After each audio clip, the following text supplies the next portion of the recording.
Hey everyone, welcome to a new video. Today I wanted to share with you all of the books that I purchased so far this year and film my first ever book haul. I think I have a pretty good selection of books in the mix. Some of them I have read and no longer feel the same way towards, but those are few and far between. I have 25 books in total. 8 of them are fiction. The other 17 are all nonfiction. I have a lot of talking to do, so we're just going to go ahead and get into it. So I'm going to go ahead and start off with my fiction books just because I feel like most of the content people are posting online is generally fiction related. So this is for you guys. So the first book I have is one I'm actually looking forward to reading in the cooler months, and that is Los Muertos. Day of the Dead fiction. On the back, it's saying 24 stories by Mexican and Mexican American writers explore metaphors, symbolism, and connotations connected to memorializing the dead in our lives and honoring the past. There are 22 different authors in this book, so some of them may actually be doubling up on a few of these short stories. Typically, when I purchase anthologies, they're usually horror or thriller related, so I think that this is going to be completely opposite and be a little bit more grounding and ceremonial. If you'd like to hear my opinion on it, get back to me sometime during the fall. Why am I laughing? Okay, next is a book. This is actually one that I did read, and I will say, I don't think it served me in the way I thought it was going to. That book is Hangs 'Em In by Shirley Jackson. This is another horror book by her. It's a short book, it's a fast read. If you did see the video where I read this book, which was my 24-hour readathon video, you would know that I enjoyed the first half of the book, and then the latter half confused me. I'm not entirely sure what happened. The premise is our main character is going off to college and she's getting away from her controlling and somewhat chaotic family, studying at school. But then while she's at school, she develops an obsession with one of her married professors. And it kind of seemed like things go awry. I thought a lot of the book would be based on that. And we also know that it's actually, this whole book is loosely based on the real life disappearance of a Bennington College sophomore in 1946. So I was like, I thought it was going to be something it wasn't. I can't summarize to you what the latter half of this book did to me. Okay, next up is a book that I'm looking forward to reading. There is, I'm not going to give it away, but there's a video idea that I have that I'd like to film. I'm going to give you, I think there's a few books in here that are actually going to be a part of the video that I'd like to film and the books that I'd like to read. Am I making sense? This is one of the books that I want to read for a video idea I have. And the book I'm talking about is called Peyton's Place by Grace Metalius. It says the blockbuster novel that shocked the nation. What I've learned from this book is that it actually was the debut novel of this author and ended up becoming a feature film in a long-running television series, which I have never heard of before. It's saying that it's revealing the intricate social anatomy of small New England town. All I know from this book is that there's a rotation of 3 different characters, and they're giving their most authentic selves in their narration. I think it's just going to be like a gritty book, and it's not always beautiful and picture perfect, and that's kind of, I think, what is going to be like the driving factor behind this. I do go into books pretty blind, so we'll see how right or wrong I am when I actually film this video that I'm alluding to. Next is actually another book that is a part of the same idea. And to say that I go in blind is telling when you find this out. So the next book I have is called In the Shadow of Young Girls in Flower by Marcel Proust. This is another classic, and it's a part of a series. It's a part of, what is it called? In Search of Lost Time.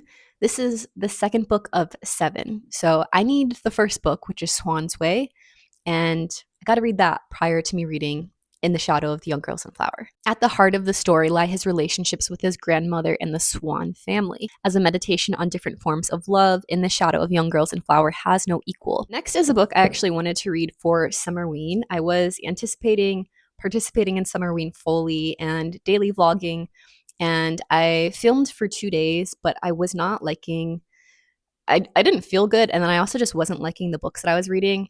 I ended up reading the newest release of Riley Sager, and that was okay for me. I did think it was pretty good, but I also just read an Agatha Christie inspired book right beforehand, so it was just kind of, the timing was off. And then the second book that I was reading, I don't even remember what it was. It was not memorable. The book that I'm going to be reading sometime this year when I get back in the thriller mood is called Delicate Condition by Danielle Valentine. It says her body is no longer her own. This is the feminist update to Rosemary's Baby we all needed, which I've never read or watched Rosemary's Baby, so maybe I should. It says it's a tense psychological thriller that asks the chilling question, what does it take to be believed? From what I know of this book, our main character is an actress and she's going through IVF. And while she's doing that, she feels as though she's being sabotaged, which is horrifying in itself. But she ends up becoming pregnant. And unfortunately, after a checkup with her doctor confirms that she had a miscarriage. But she still feels something growing inside of her. So we're going to be figuring out what's happening. As I've mentioned, I don't know anything about Rosemary's Baby, so I'm thinking aliens. Next is actually a Christmas book, and it's one that I read for my Reading Christmas Books in July. I loved it. It is called The Holiday Switch by Tiff Marcello, and this is basically a young adult romance. Our main character is in high school and she's working at this like very bookish related place that she's working at an inn, and she develops a crush on her boss's nephew. And it's just very sweet. I think it's extremely well written. I would recommend this to everyone. I don't commonly read young adult books, but The Holiday Switch and Firekeeper's Daughter are like my two favorite. Give me recommendations if you like those. Kind of following suit, I was going to read this for the same video, but I forgot I had it. It was a recommendation from Sarah Corelli. I don't know if I'm pronouncing your last name correctly, but that book is called One Day in December by Josie Silver. I commonly see this in holiday or Christmas related book hauls. It's like a love at first sight book is what I know of it. Okay, just needed a brief intermission. Last book I have for my fiction category is another classic, and I'm actually a little surprised at myself that I haven't read anything by this author just yet. The book I'm talking about is called Dandelion Wine by Ray Bradbury. This is book one of a 4-part series called Greentown. It sounds honestly so lovely. It's based in the summer of 1928, and we're just kind of going through the life of a 12-year-old boy named Douglas Spalding. I don't know. I feel grandparent vibes coming from this. I look forward to reading that. I think I can go through it quickly and just like really soak up the essence of a 1928 summer. Next, we are going to embark on my nonfiction stack. And just based on the ratio of what we've already discovered, most of the books I buy are nonfiction. That is largely because my library does supply me with basically all of my fiction needs. If they don't have it, and if I'm really interested in reading the book or have recommendations for it, then that's when I end up purchasing a used copy somewhere. It's seldom I purchased new copies of things, but there are a few in here, which I'll point out. Let's begin.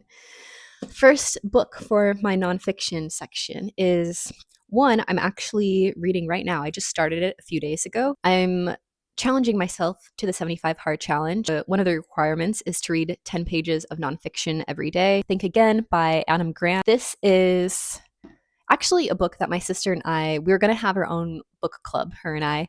And last year, she sent me a screenshot of very popular nonfiction books, kind of like self-help books. And we picked a few. This was one of them. So neither of us have actually read any of the books for our book club yet. We've been honestly too busy. Just based off of how I'm liking this so far, I think I might inspire her to start reading it.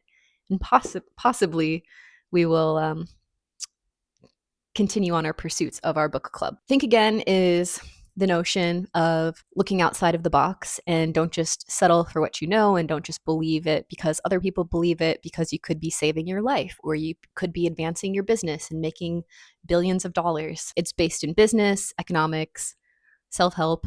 I mean, this can be pertinent to everyone and anyone. The next book I have is kind of an odd one, but my partner and I went to New York not long ago, and he ended up buying this book to support one of the juice businesses that he likes. And that book is called The Good Sugar Diet: Lose Weight, Burn Fat, Boost Immunity, and Expand Your Mind. He's the founder of Juice Press, which is the juice shop we went to visit in New York. I think that this will be a very simplistic read. I don't think anything too new is going to come at me. The font is very large, which is why I feel like I can just kind of read this as a standard text. But I am curious to learn something new if I don't already know it. Sounding way cockier than I would like to. Anyways, I'm happy he purchased the book. I'm happy he's supporting a business he believes in, and I'm curious to learn more. Next is another book I actually read for a video before, same video, my 24-hour readathon. And that book is Ariel by Sylvia Plath.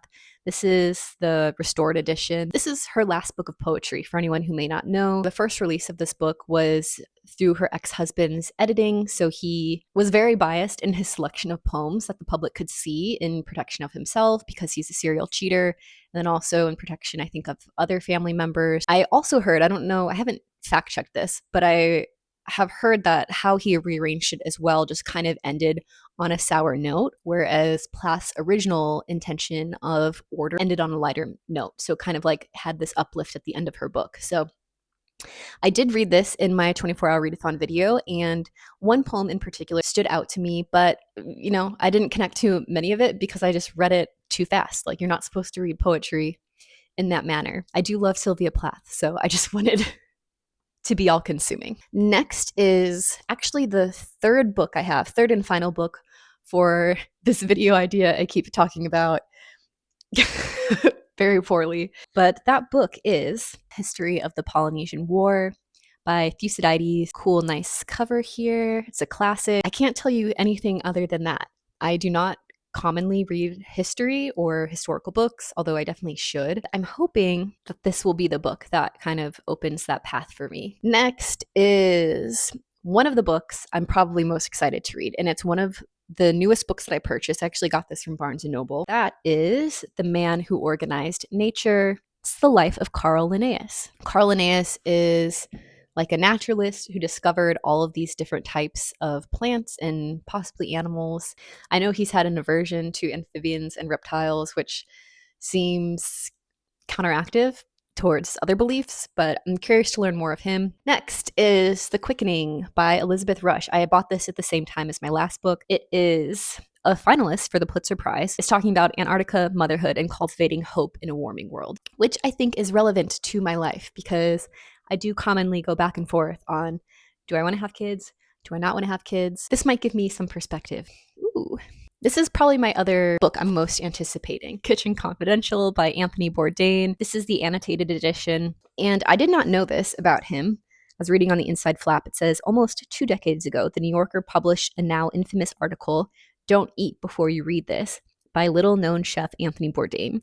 Bourdain spared no one's appetite as he revealed what happens behind the kitchen door. The article was a sensation, and the book it spawned, Kitchen Confidential, became a mega best-selling new classic with over 1 million copies in print. And this is basically a memoir of Anthony Bourdain. Next is another one that looks really good to me. It's called Sea People, The Puzzle of Polynesia, quest to understand who first settled the islands of the remote Pacific, where they came from, how they got there, and how we know. I think this is kind of self-explanatory in what I would be reading through there, as are a few of these other books.